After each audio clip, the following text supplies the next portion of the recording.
Live. There We we are go. live. We are Are we live? live. We're live. We're live.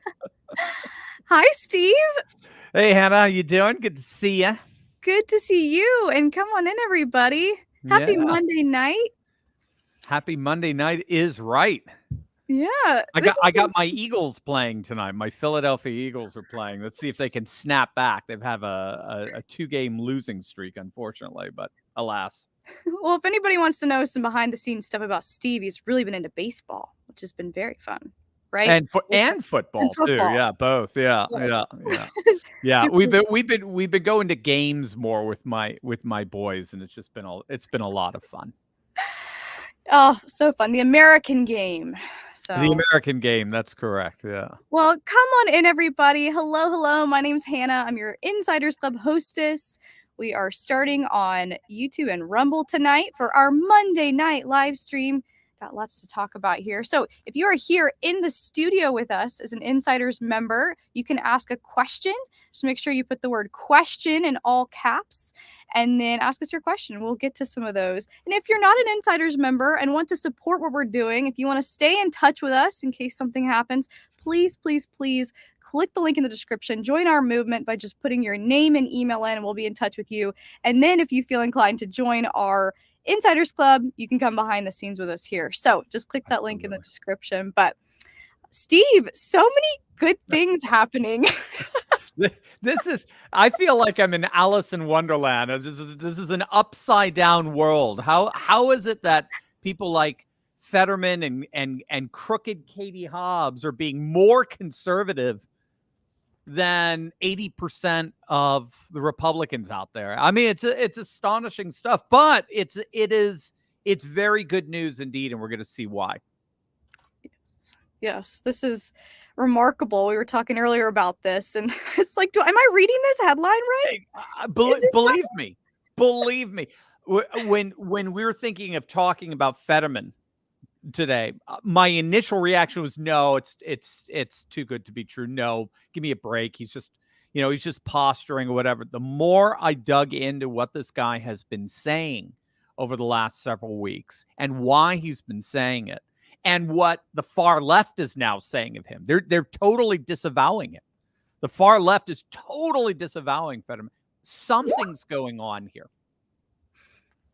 Well, I guess it means you just need to have a stroke and then you'll become conservative, right?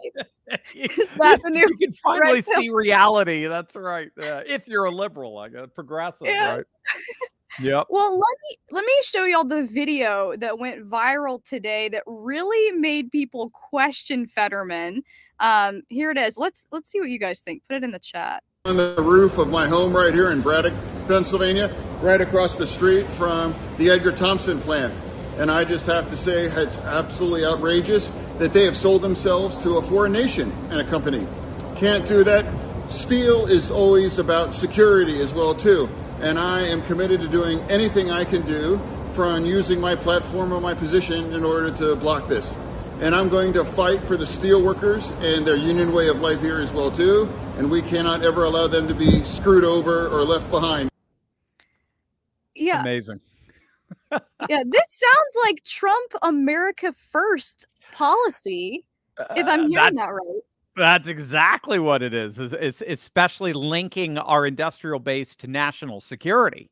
That was Trump's 2016 platform. Border security and economic security are inextricably linked together. Look, I've been reading the comments on X, formerly known as Twitter, and more people really are asking that question. Why is John Fetterman sounding more America first than most Republicans? I mean, if you did not know who that was, if I just played that tape for you, and he actually sounded rather articulate, I was pretty astonished by that. But if you didn't know who that was, think about, would you rather have that guy represent you or Lindsey Graham and Mitch McConnell?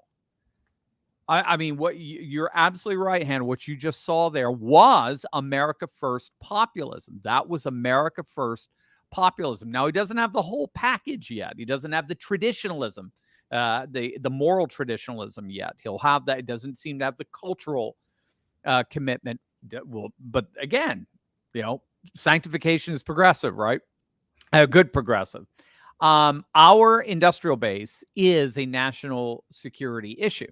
And uh, all you have to do is look at who was arguing that over the last 7 years to recognize what he just said there. I mean, border security and economic security are inextricably linked together. You can't have one without the other. And if you don't know, gang, what he's referring to there is the U.S. Steel just got bought out by Nippon Steel to the tune of $14-15 billion. So Nippon Steel obviously being a Japanese company. And Fetterman is asking, do we really want a foreign company to own our steel industry? But that's just the tip of the iceberg of what Fetterman has been saying over the last couple of weeks that indicate at least some level of red pilling. He's been saying, you sent me an article, actually. Progressives are freaking out that Fetterman is actually saying he's no longer a progressive. And this is in response to the pro-Hamas wing of the Democrat Party. Remember, we've been talking about this in a lot of videos. A civil war, or actually 2 civil wars, have broken out within the Democratic Party. So on one side of this civil war, you've got pro-Palestinian progressives versus the pro-Israeli liberals. Fetterman says he is 100% on the side of the pro-Israeli liberal, as it were. He's telling AOC and Rashida Tlaib and other members of the squad to basically take a hike. They don't represent working class America.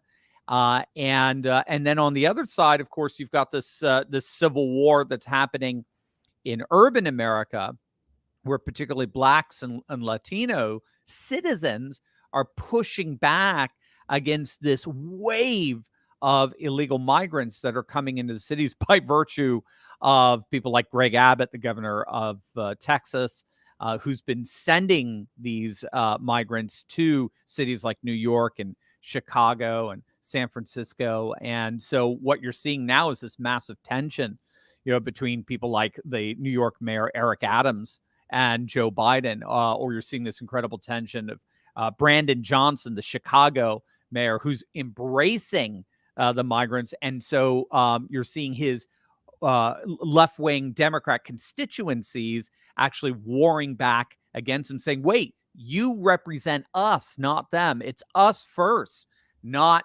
migrants, people who pay taxes, people who've lived here for generation after generation. So now you've got in the midst of these 2 civil wars, you've got the far left rag like the New Republic, which you're showing here. They're actually freaking out that Fetterman is a fake progressive. They're how Democrats have to actually be fair. If you're going to be pushing out someone like what's his name, George Santos in the House, and call for his expulsion, you're going to have to call for the expulsion of Menendez as well. Look at this. Is that we have a colleague in the Senate that actually did much more sinister and serious kinds of things. Senator Menendez, he needs to go. And if you are going to expel Santos, how can you allow to somebody like Menendez to remain in the Senate?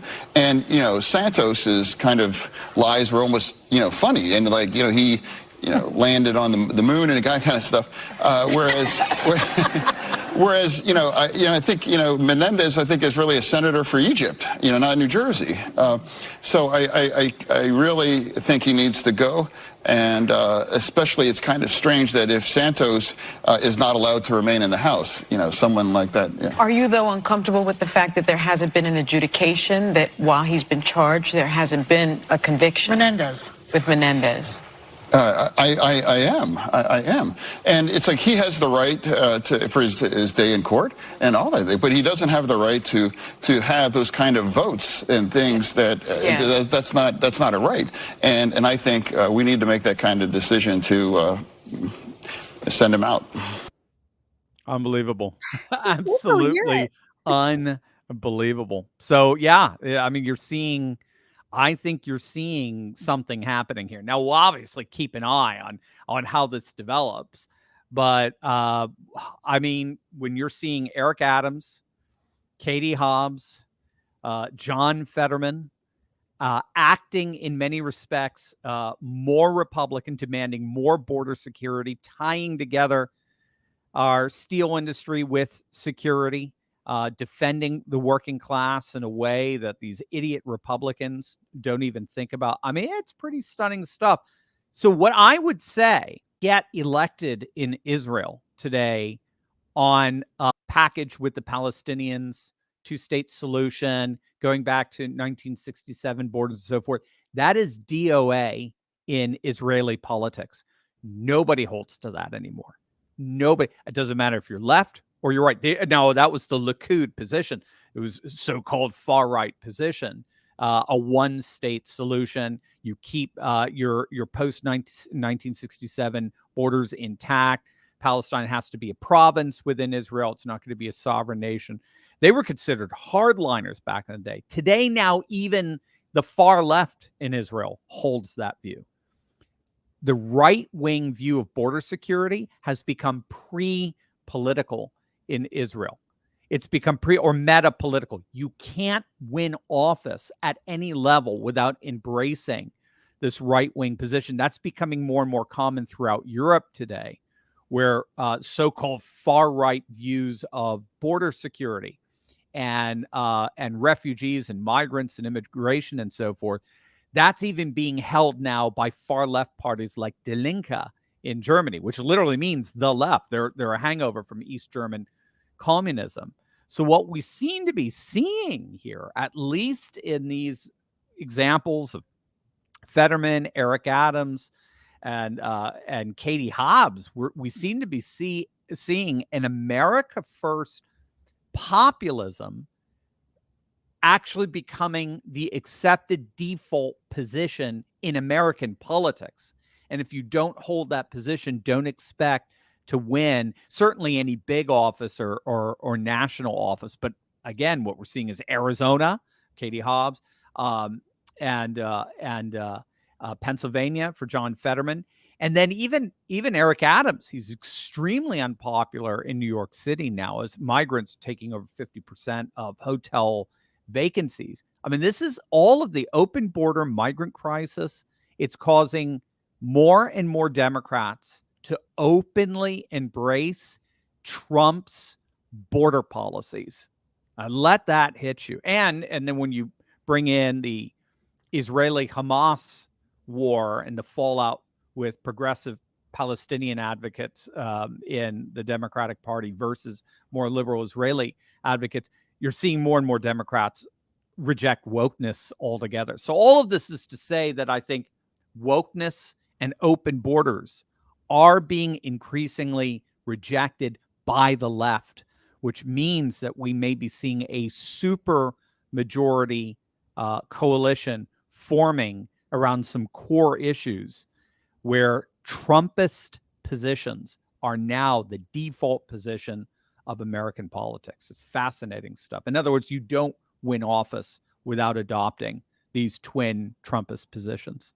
Well, about an hour ago, Governor Greg Abbott signed into law that it's illegal to go into Texas illegally. So it's it's illegal to end up passing the border illegally. Yeah. Well, he's just enforcing. He's just allowing now the Texas agents to basically mass arrest, and that's what they said they're going to be doing. Again, when you have Katie Hobbs calling up the troops to man the border in Arizona, obviously now Greg Abbott isn't going to be one-upped by Crooked Katie, so he's going to have to bring out his National Guard troops as well, which he's doing, and they're going to have to mass arrest at this point.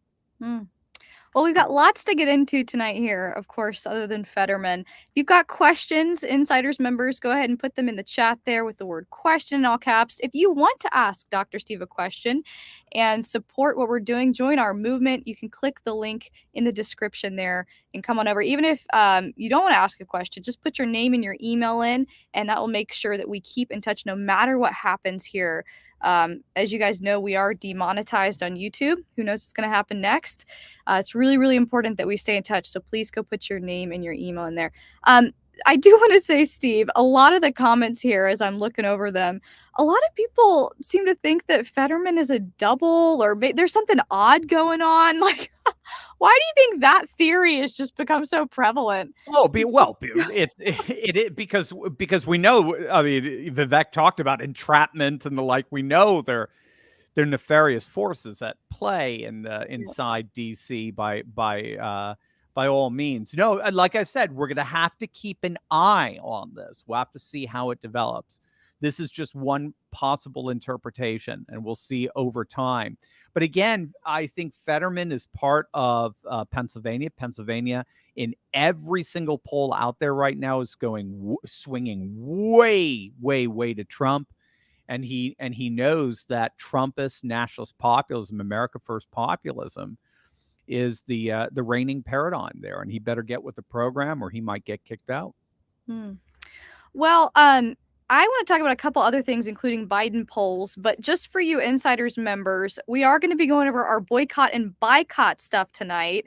It is Christmas, so if you have not bought your Christmas presents this year yet, like I haven't, I need to do that. I'm going to give you guys some pointers on what places to buy from, what's not, and it might surprise you. So stay tuned if you're an Insiders Club member. If you want to watch that, click the link below. Steve, let's talk a bit about Biden. I know in your first video this morning, of course, we talked about the crash. The crash in Wilmington, just 20 minutes away from here. It's so funny. Yeah. Coming for you. Coming for you. What's your assessment? I know you talked about that this morning. Anything to expound upon since you've posted that video? Maybe we can go into it a bit more here. Yeah. I mean, we're just, again, every poll that's coming out is just showing more and more of a collapse for Biden, literally a crash, a poll crash for Biden. And it's like I've been arguing on my videos, it's probably going to get worse. It's even going to get worse because of the recession issue. Just more and more people perceive we're in a recession. That's only getting worse, and that just means his poll numbers are going to continue to go down. I mean, the big news was that Trump is leading Biden by 4 points in the what's called the Real Clear Politics polling average. So the RCP aggregates all the polls that are out there.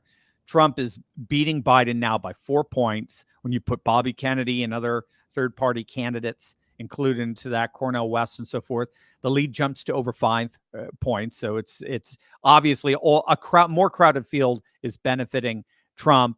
And it's not just the national average, right? You're always looking at two trajectories, 2 levels, a meta level and a micro level. The meta level is the national average. The micro level is the battleground states, the swing states. So we're talking Georgia, Arizona, Michigan, Wisconsin, Pennsylvania, Nevada. Trump is either beating Biden, or in the case of Wisconsin with the RCP average, he's tied. So he's up big in Georgia. He's up by 5 in Arizona. And again, these are averages. So we had a CNN poll. He's up by 5 in Michigan. That's partly helped by the CNN poll that came out last week that showed he was up by 10 in Michigan. He's up 4 in Nevada. He's up 1 in Pennsylvania. I mean, this is and he's tied in Wisconsin, which means most likely he's ahead, and probably ahead considerably. Wisconsin's very, very complicated to poll as I understand it. And it just bears repeating, Trump never, ever, ever once led the RCP average in 2020. He never even came close to tying Biden in 2020. In the last polling average deficit that Trump had to overcome was a +7 advantage for Biden before the 2020 election. He's never even came close to coming with it. Now, with the same polling, same methodology, same samples, all of that, now Trump is leading Biden by 4 or 5 points in that average. So you could be assured that Democrat strategists are flipping out. CNN is flipping out. MSNBC are flipping out. And then we have these 2 studies that I talked about, what's known as the split ticket data analytics site, as well as Democracy Corps, One, the split ticket is more of a national analysis. Democracy Corps is more battleground analysis, but they're overlapping completely when you read the crosstabs in terms of how your basic Democrat constituencies, blacks, Hispanics, Asians, LGBT, Gen Z, millennial, unmarried women, college women, virtually every single one, I shouldn't say virtually every single one of those traditional Democrat constituents are moving towards Trump. As a matter of fact, they found that Trump is winning those groups by 4 points. When you combine those groups all together and you say, okay, who are you voting for? It's Trump by 4. So Biden's support is just crashing. It's absolutely crashing. And when all is said and done, it's the economy, stupid. When all is said and done, it's the economy. And given Trump's proven track record as president, people just think he was a better president. I mean, when asked that question, it's Trump by 10, by double digits. People think he's a better president. So Trump made America great. Then Biden came in, screwed everything up. So Trump's running around and saying, hey, well, vote for me and I'll make America great again. And even key Democrat constituencies are saying, you know what? Sounds good. Gets me excited. Yeah, it's amazing stuff. And you know me. I mean, I try to major on optimism here. Remember, as far as we're concerned, it's worse than you thought, but more hopeful than you can imagine. So we tend to try to have a balance between those two. But I'm blown away that Trump is he's just surging this soon. It's hopefully it's not too soon. I don't think so. Again, given the trajectory of the economy, but they're really, I mean, the legacy media is really worried right now. Well, yeah, we have over a year, or a little less than a year, I should say, until the election. I feel like something's going to happen. So it sounds great, but who knows where we're going to be? Right. We want to be going into 2024 very strong. That's important. We don't want to be on our heels. We want to go in very strong. Remember, this time last year, the polls were a little iffy. We were a little scared about whether or not the Mar-a-Lago raid was going to affect things. DeSantis was beginning to surge because he had just had that huge election in Florida where, absolutely destroyed Charlie Crist by 20 points. So, you look at where Trump is now in comparison to that. He is, and again, we say this over and over again, but it bears repeating. He is stronger than he has ever been. He is stronger than he has ever been by every metric. He is ready to absolutely crush this election. So absolutely, we want to be strong going into 2024, but we're going to have to see what kind of shenanigans the deep state is going to pull. Well, Melania was back this week too. That was a huge win. She had liberals' minds being blown because she's so poised to put together. She did a speech for legal immigrants. Legal immigrants, absolutely. So I think it's interesting. She's been kind of in hiding for a while, but she's coming back. She is supporting him from what I can tell all the way. Yeah, so absolutely. And yes, and she spoke in English. That's one of her 5 languages that she can speak fluently. Yeah. Absolutely amazing. Well, I see some lots of questions here from Insiders Club members. We're going to hop into those in just a second. If you have just joined Insiders Club, I'm going to say this real quick. Some people say they can't hear. You just need to click the unmute button in the corner of our studio and you can watch. Which I don't know how you would hear me say this, so I'm going to put that in the chat. I put that in the chat because they can read lips. They can read lips.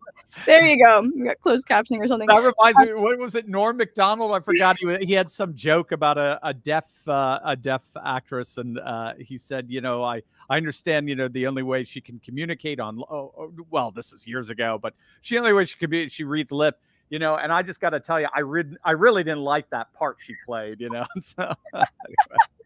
There you go.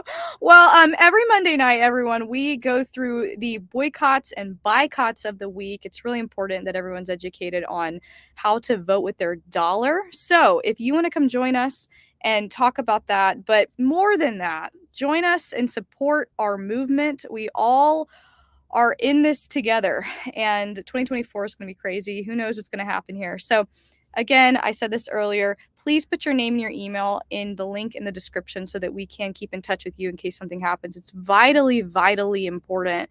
And if you'd like to become an Insiders member and come into the studio with us and ask questions and be a part of our inner circle, that would be incredible. So click that link below. We're going to switch over here in just a second, just to our Insiders Club members. It's just $5 a month, $45 a year. It's like a cup of coffee these days. It's crazy.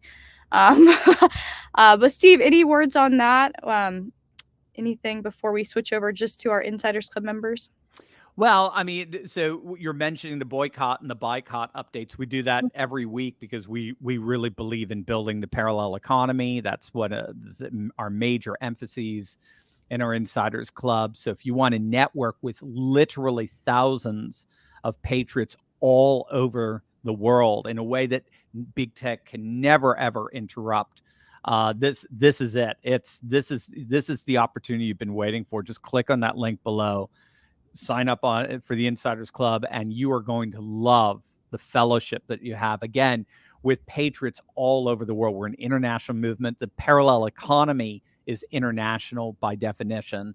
And so to me, that's the most exciting thing. We're not waiting for our feckless Republicans to get with the program. We are building a parallel society, a parallel civilization actively right now, and every Monday night we check in with each other to see how it's going. Yeah, I love it. I love it. It's a Christmas themed one. So if you would like to come join us over here, go through the link in the description. You'll get an email with a link. It's also on the confirmation page to come in here in the studio. So with that, I'm going to say goodbye to our YouTube and our Rumble friends, and we'll keep going. We'll switch over to the what did we call it? What kind of studio